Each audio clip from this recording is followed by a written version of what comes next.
The island of Sodor has many beautiful places. There are fields of green, white sandy beaches, and cozy villages.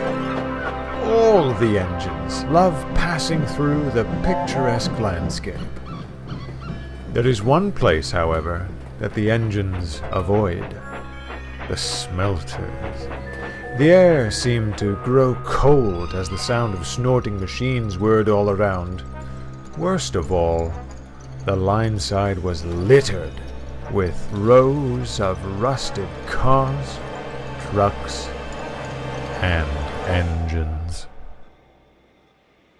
The smelters were run by two menacing diesels, Arry and Bert.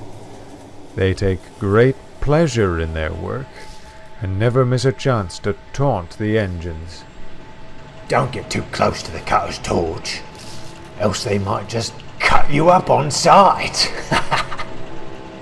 The engines knew Sir Topham Hatt would never scrap them, but all the same, Arry and Bert's teasing chilled them to the boiler. One cold night, the diesels were idling outside the smelter's shed. They had finished their work and were ready to go home.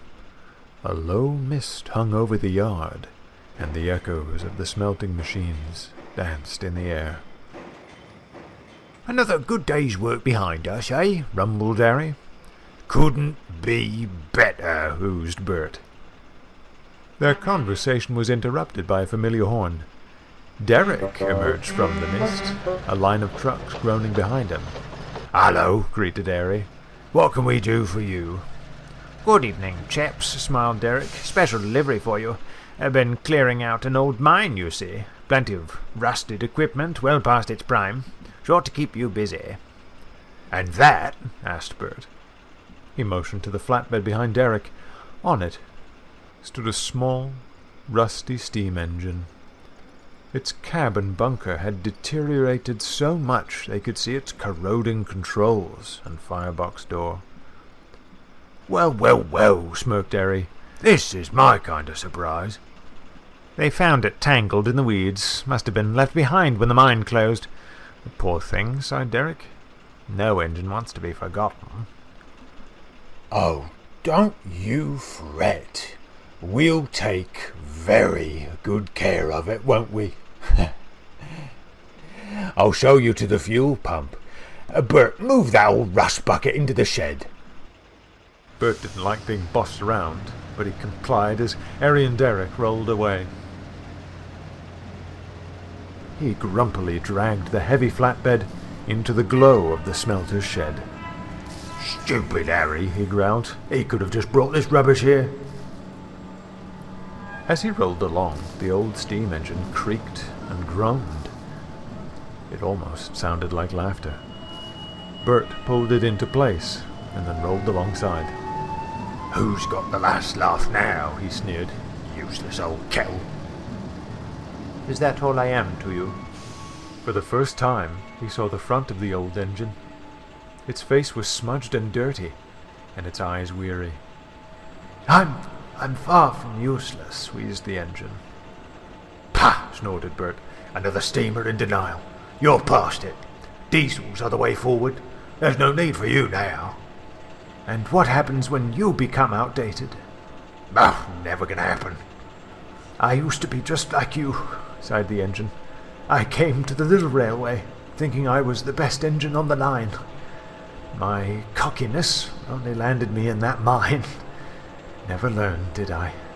Got myself into an accident, you see, and I was so sure that they'd mend me. Look at me now.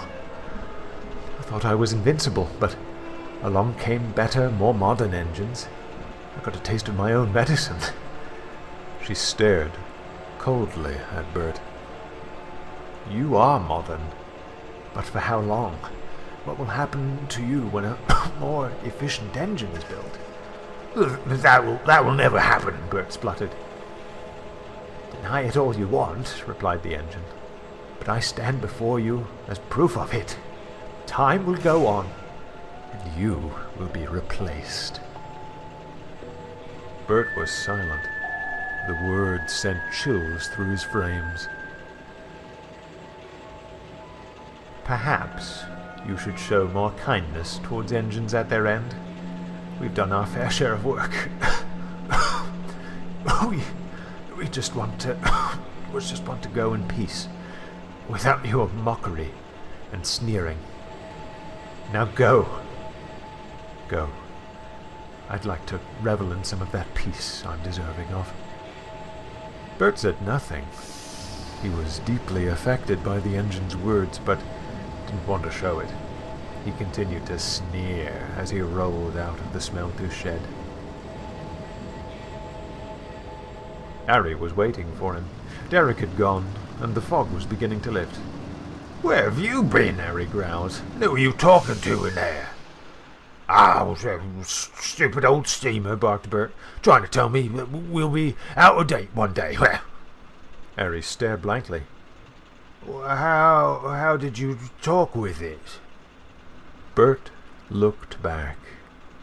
As the doors of the smelter shed began to close, he saw no face on the engine. Rusted boiler tubes snaked from the smoke box. Bert was in disbelief. The shed door shut with an unsettling thud. "All that exhaust has got to you," Arry cackled. "Oh, shut up," snapped Bert. He rolled off to their shed without another word. Bert is a different engine now. While still menacing, He no longer taunts the steam engines with threats of scrap. He is still silent whenever he goes into the smelter shed, for he is thinking of that spectral old engine. Every shadow, every noise, reminds him of that night. I think the engine's words will follow Bert for a long time. Don't you?